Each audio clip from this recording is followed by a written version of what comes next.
Thank you, Ross.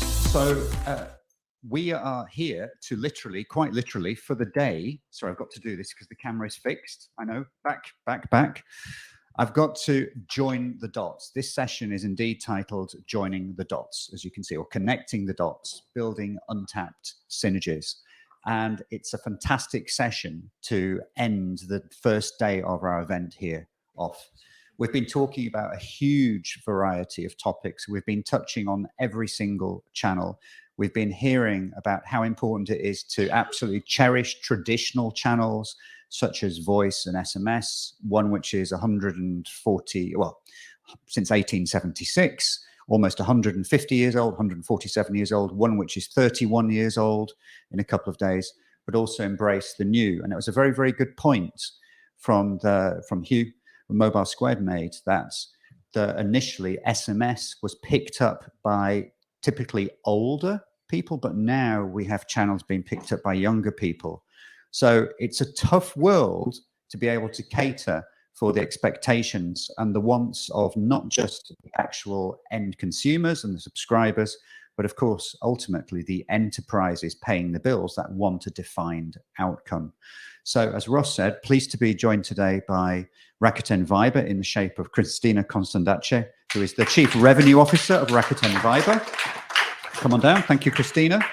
Cristina fairly recently moved from Spain back to our wonderful warm weather here in London. Welcome back to the UK. Thank you. We also have Silvija Renusa, who is with Infobip, Senior Partnership Relations Manager. Yes, you're allowed to clap. Very good. Get going there. Thank you very much. He's got a drink. And we have Mr. Paul Louden, who is Regional Director. He manages everything UK and Ireland related for Sinch. So I'm going to come and take a seat at that end. What do we have? We have the original business-related chat app, and we have two of the three largest international business messaging players in the world. So a very, very nice session to end the day off. Susan, I thought you were about to sit down. No? No. I'll come and sit down here at the end. Why not? Right. We're all about connecting the dots and pulling everything together. So if we start off the day, obviously we had Steve Legg from NetNumber talking about the whole area of fraud. We heard about how fraud impacts every single channel. And we actually saw that voice was massively impacted, and actually voice fraud, particularly call stretching, was the only type of fraud to truly hit all the four main types of stakeholder. We've then had an analyst session from Nick Lane at Mobile Squared. As always, fantastic insights, telling us all about the fantastic channels that make up omni-channel, of course, Viber included, but SMS is a key constituent part. We actually had a very nice session as well from Gavin Patterson, who is responsible for MEF's data offering, with some nice statistics pulled from our own market research and also collated from elsewhere that showed actually still a huge amount of the revenue that ultimately Sinch and Infobip and others pull in are from traditional channels. But they're traditional. We have so much of the new available, and it's about how do we pull together the new, the Rakuten Viber chat side of things. It's not that new, it's been around for a long time, but pull that because you're moving to ultimately a super app scenario. This is where you pull in the messaging, the payments, everything into one. That's where the real value is, and all the other channels. We also heard from Upstream, pulling them in about the difference between multi-channel and omni-channel. So I think joining the dots, can we agree that the holy grail is true omni-channel? And ultimately, if you can do it all from one app, which brings together the customer interactions, messaging and payments together. Cristina, I'm sure you would agree that that ultimately is the holy grail, surely.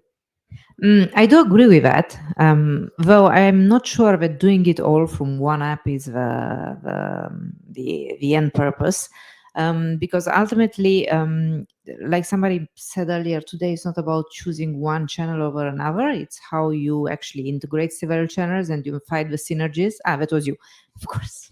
The wise man said. I'm undoing my, there you go. my own work there. It's how you find synergies between them. And frankly, while today, and most of us here in the room are on the side of the technology and aggregators and partners, the middlemen showed that okay, SMS is still a reality. Nobody disputed that.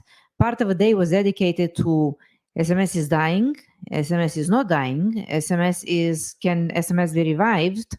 What will happen to SMS? And what are the alternatives to SMS? I don't understand why any OTT has to be an alternative to SMS, why they can't work together. Fallback to SMS is obviously a feature, but it should be used, or it can be used a little bit more intelligently than just a feature, because the OTTs are not necessarily meant to be an alternative to anything, nor is SMS, on the brink of extinction, because at the end of the day, it's been around for 130 years? Yeah. There you go. We have the same wise man said that. So it's probably going to outlive us all. So the whole point would be, yes, OTTs are offering different type of channel, different type of services, different experiences to users.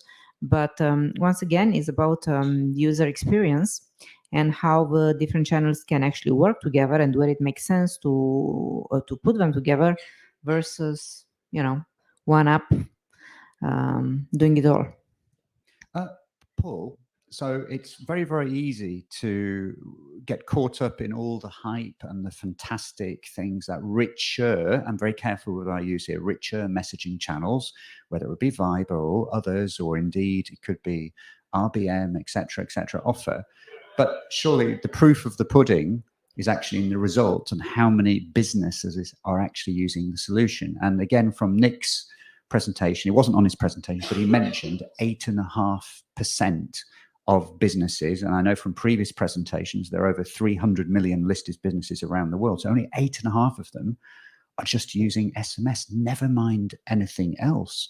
So I know you at Sinch, I know Infobip and others are doing tremendous work at pulling in smaller and medium-sized organizations into understanding that messaging is really cool and it can do awesome things for your business. But what are we doing wrong as an industry that figure isn't more? And how do we accelerate that?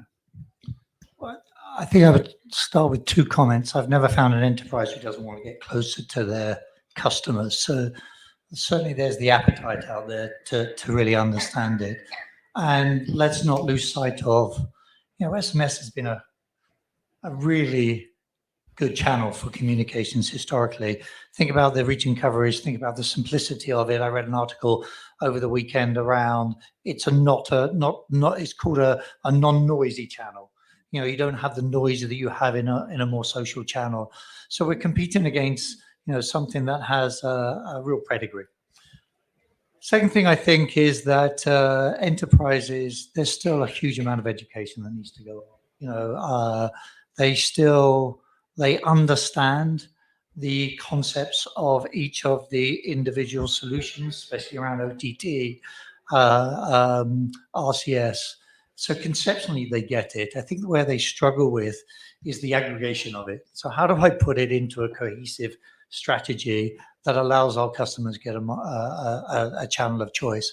And then the last part of that, I think, really falls on companies like Infobip and Sinch to make the integration of it really simple. If you talk about, I've heard it today, I talked about an RCS API, an email API, a WhatsApp API, a Viber API.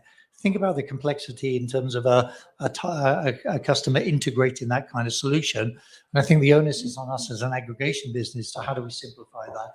Is there the concept of having one integrated API that allows them access to that? Certainly post-COVID, I saw the availability of integration resources in enterprise go down dramatically. They only really focus on projects that they call business critical projects. So you have to drive the simplicity of the integration into their systems in order to get them to deploy it. So I think that's where the secret is. Fantastic. So during the MEF AGM, Dario, a MEF CEO, showed a presentation, and some of the key things that our members found truly, truly important. And within 1 year, well, within 2 years, digital transformation that was absolutely top, had absolutely collapsed almost to the bottom of, say, a top 10. Because at the end of the day, we had COVID, we had all these issues, restrictions, and business messaging is digital transformation, surely. So just a business not using messaging coming in is digital transformation. But Silvija, what is an enterprise? Because if any of us in this room were pick a brand here in the UK or anywhere and to go, okay, I don't know anything about them, who do I start talking to? Let's say I am a Sinch, I'm an Infobip, I'm not doing any business with you today, but who do you start talking to about messaging? Because an enterprise, who is the actual client? Because so many of them have marketing agencies, they have different people shielding, and they're going to be very few who may actually deal with everything end to end themselves. So like Paul said, it's about education, but how do we find that decision maker, and how is Infobip going about doing that? Yeah, that's a really good point, because with rich messaging is a bit different than it is with traditional messaging. Just because the digital transformation, it helps you do so much more with messaging, so you can get more, but the road to adopting is sometimes not as easy, and this is where we come in to kind of help the enterprises and everybody in the value chain to understand that value and how to get there. So rich messaging, I mean, ever since I started with Infobip, and that was over 7 years ago, Viber was actually the very first rich messaging channel that we included in our platform. So that was the start of our rich messaging journey. And that's why it always had a really special place in my heart. I started as a product manager on Viber. So I could witness firsthand some of the challenges that the brands were facing, why they decided to take that route, and what value did it bring them. So I can tell you right away why it was so interesting for the brands to use Viber. And honestly, it was an easy sell for us, because you were able now as a brand to reach your customers in the app that they used every day with their friends and family. So this created this whole new layer of personalization and personal communication. And you can reach them with your branded verified sender, send some links, pictures, buttons, text.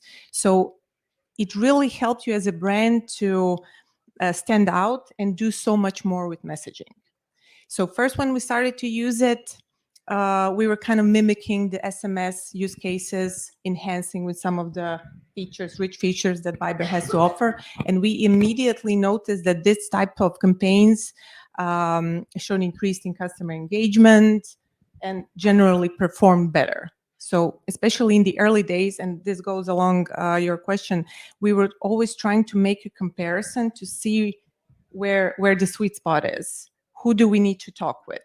Is it the wholesale department? Is it customer engagement? What kind of metrics are we trying to hit with these new channels? Because that's a good point, because the problem, and Paul, I'm sure you're going to come in this, and you, Cristina, is there are so many use cases that business messaging as a whole, irrespective of channel, can fulfill. You could ultimately start in any department in a company and find fantastic use cases for them. But the thing is, if you went on an all-out offensive saying, hey, it's like in sales, I've got plenty of products to offer you, I can be a one-stop shop and do everything, you're not going to get a result. Whereas if you have a focused approach and say, I can deliver fantastic, I can reduce the complaints you have in your customer care, that's how you do it. But it's a tough one to know where to start. So ABP, anyone but procurement. Let's not go there.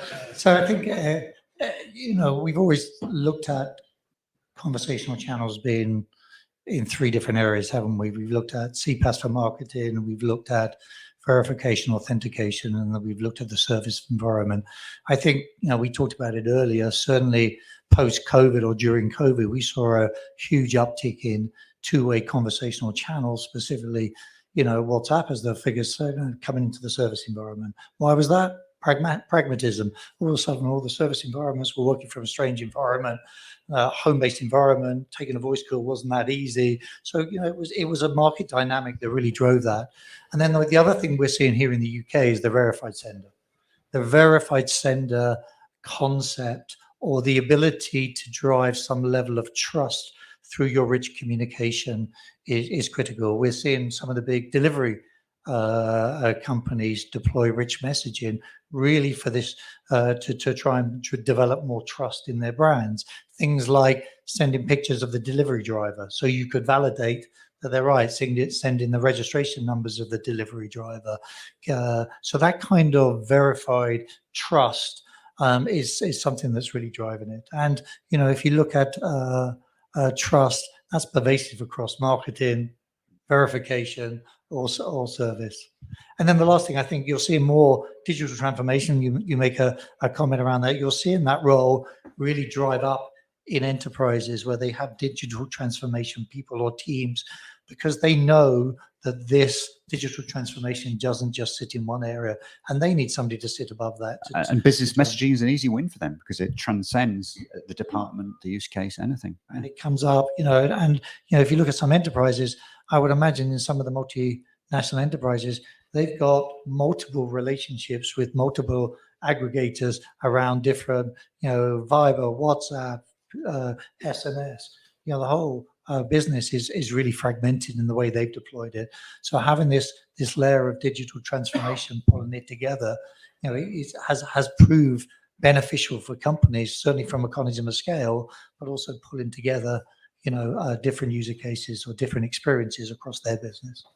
Now, you don't need to be a sales expert to know that if you are in the market for something and you get hit by 3 different salespeople, it could be from the same company or different companies, but selling you exactly the same product, it just feels overwhelming. And thinking, guys, what are you doing? You haven't got a joined up approach here. It's just amateur hour. So it's a tough one. When it comes to business messaging, there are various routes to market. So Cristina, Rakuten Viber, you will clearly have some fantastic, super strong relationships yourselves with enterprises, large organizations, government departments in the countries you're super strong in. You'll have those direct relationships. You will also, of course, you do have great partnerships with many people in this room, but you've got Infobip and Sinch sitting with you as well. And how do you decide, and how should we as an industry proceed when it comes to sales? Because at the end of the day, it benefits all of us. It benefits you at the end of the day, having the enterprise connected and using Viber, irrespective of whether you sell it directly or it goes via a channel. And I think that's very much your answer to my first point, where you said, actually, we're not really looking for one place for the payments and the messaging altogether. It's about just having that offer out in the correct way. So how do you decide whether to go for something directly yourself and fulfill that need yourself, or push everything through your partners? It's very easy. We actually push most of the activity through our partners. And the reason why we decided to form a sales team, a direct sales team, was to educate the market in conjunction with the partners. Because while the partners, the aggregators, and the different channels, I think, are pretty much joining the dots, because the technology exists and it does a lot of things. The dot that is not joined is the enterprises.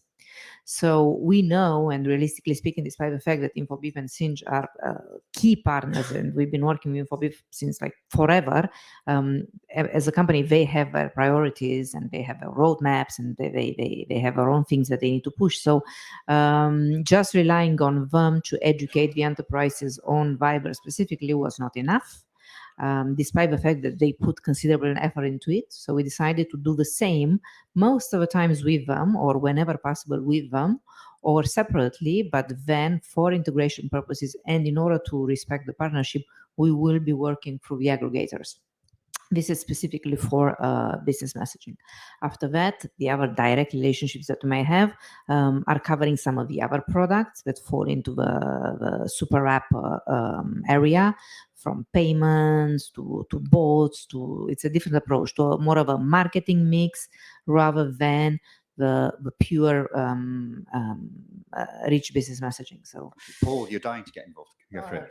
I'm just saying, in this brave new world, I think the role of the aggregator becomes even more clearer to me. You know, if you think about, you know, SMS aggregation, difficult as it was, in a new world, you're aggregating not just, SMS, you're aggregating SMS, OTP channel, so RCS, email, voice. You're aggregating a lot more.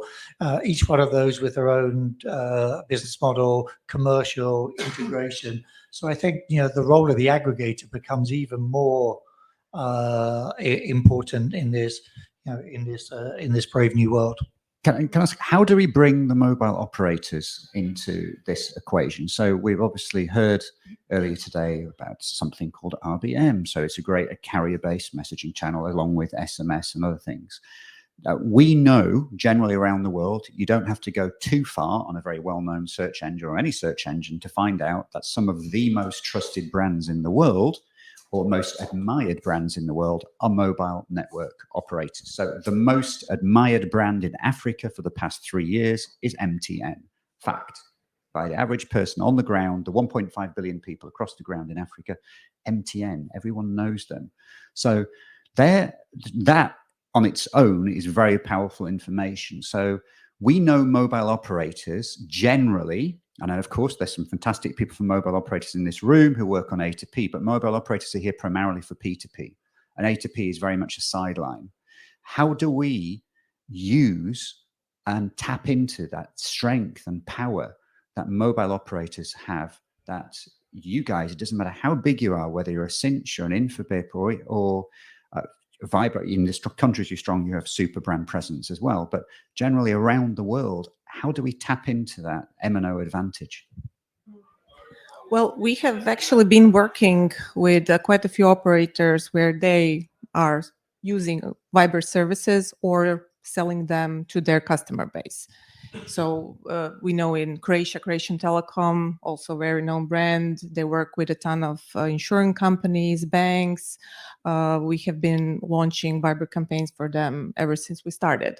So that goes through our, we call it telecom partnership. Actually, my colleague here is in charge of that. So we can speak more on that later with her. But we see them as a great route to market, as an enormous help in building that awareness. And to go back to what Cristina said, every time we are launching something new, and 7 or 8 years ago when we launched Viber, we needed to work a lot on the awareness part of business messaging. Everybody was using, especially where I come from Croatia, everybody was using Viber. Every time I traveled abroad, I used Viber to call and check in with my parents. But now we needed to tell the enterprises, look, there is a cool new feature. Now you can reach as a business your customers through this cool channel that you're using every day anyway.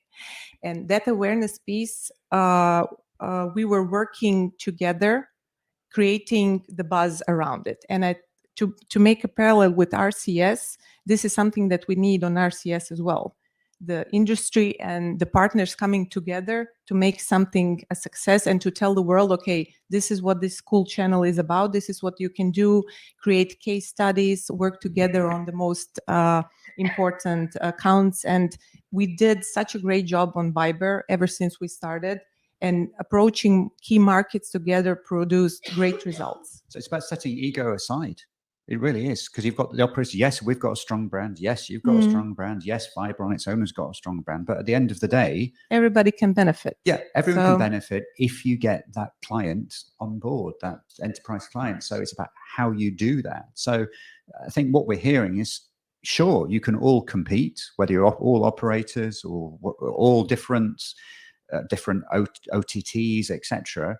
But at the end of the day, there is a common enemy, and that enemy is apathy. Someone who isn't using anything at the moment. And unfortunately, that's the majority of the world when it comes to the world of business messaging. And there's an inevitability around OTT channels. We've seen that with the stats, isn't there? So I think, I've always encouraged the MVOs saying that it's going to happen. So how do you complement the offering that is coming over the hill, rather than just always see them as a competitor? There are differences, there's nuances to it. So embrace it, work together, do it, because I think, as I said, it's happening already. There's an inevitability that the channels like Viber will get a significantly bigger footprint in the B2B marketplace. Fantastic. However, something to be aware of, and coming from the world of advertising, we've been exposed to it for much longer. At least some of the names mentioned earlier today have been very good at creating walled gardens when it comes to the media landscape. They are not there yet when it comes to business messaging, but unlike Viber, where we have established relationships in the ecosystem, the others probably will be a little bit more ruthless. When it comes to marking their territory. Sorry. So it is even more important that the different pieces of a puzzle fit together to avoid what has happened in advertising, because now we're seeing the reverse of that, where most of media players will be avoiding them actively. And it creates a lot of tensions and chaos and different smaller walled gardens, as opposed to an ecosystem that actually works. And the world of messaging is not there yet, but it could actually learn something from the world of media when it comes to avoiding some of these traps. Like, so if you look at advertising, yes, digital advertising may be worth over 600 billion, but you look at fraud in digital advertising is just way bigger than anything we can ever conceive in the world of business messaging. And please, let's not forget as well the actual conversion rate. Of course, digital ads absolutely have their place. So many companies do terrific business on the back of digital ads. But at the end of the day, you look at the statistics, the conversion ratio of a digital ad could be with Instagram or something like that, probably about 1.4, 1.5%. You move to SMS, the conversion ratio moves up multiple factors. And then you move up to anything, whether it's Viber or RBM, anything along that, then you're going up again as well. So business messaging, getting eyes on content, number one, but actually getting people to actually click on something, get a call to action, actually take that action, it's unparalleled. But how do we practically, because you mentioned the APIs and things like that, but how do smaller businesses actually take advantage? Because I know, Sinch, you've got, I think, a unit of your business which is specializing on the SME side of things. So are you seeing a lot of growth in that area? We're seeing a lot of interest in that area, and we're starting to see some growth around the OTT channels in that area. I think the challenge with that is it's not dissimilar to the enterprises. It's still, education, and aggregation, and how do they make it work.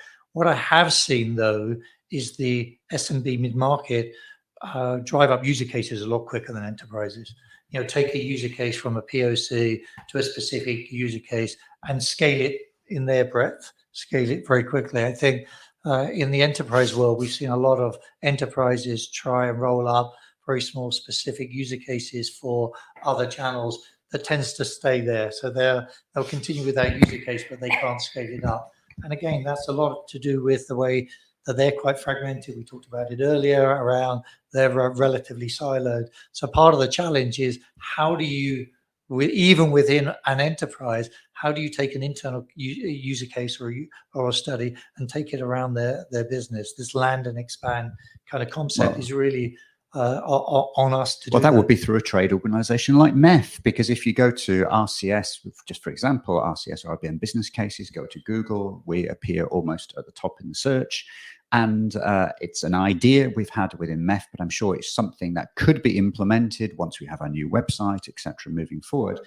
But we've got this lovely repository of RBM use cases. We could have a lovely repository of Viber use cases and, dare I say, SMS use cases as well. And it's a fantastic place. Just point people at it, where you've got companies such as yourselves with brands people know and love, use cases we can all understand. That is powerful in itself. This is exactly the type of content that we need, because if bad messaging happens, it's one of two categories: is intentional or unintentional. So we can stop unintentional by educating the brands, showing them how to craft their messages, not to spam their users in a way. If it's intentional, there are also ways around it. I know that we have been, ever since we launched Viber, I know that your team has been monitoring the opt-out rate like a hawk, and anytime you notice the teeniest of spikes Deviation. in the abbreviation in that, you immediately reach out to us. We reach out to the brand. Usually it was unintentional. So only by reaching out to them and saying, oh, you need to look in your messaging, maybe craft it in a better way so the users are, and it's better for them at the end of the day because they don't want their users to opt out. So learning these best practices and having a place to point the brands to, it's super valuable. So it's great that Fantastic. we have it. So MEF, the perfect place. MEF folks here. Yeah, perfect place for that. Thank you. Now, Christine, I'll leave it to you. This is our last panel of day one, and thank you for sponsoring. A closing remark from yourself. Well, a lot has been said, so I don't want to take any more of your time. But bottom line is there is a place for every channel in this ecosystem. It's just a matter of joining the dots by, first of all, putting ego aside. Lots of technical connections are possible, but more importantly, finding a way to jointly educate the enterprises on how best to use omni-channel. Or how best to craft an omnichannel strategy rather than acting in silos and being driven just by the pricing argument. Thank you. There we have it. So collaboration is absolutely king. So get collaborating and get talking to each other at this event. So thank you very much indeed, Cristina, Silvija, and Paul. Pleasure having you on the panel, Paul. And all the very best and enjoy the rest of the event. Thank you very much.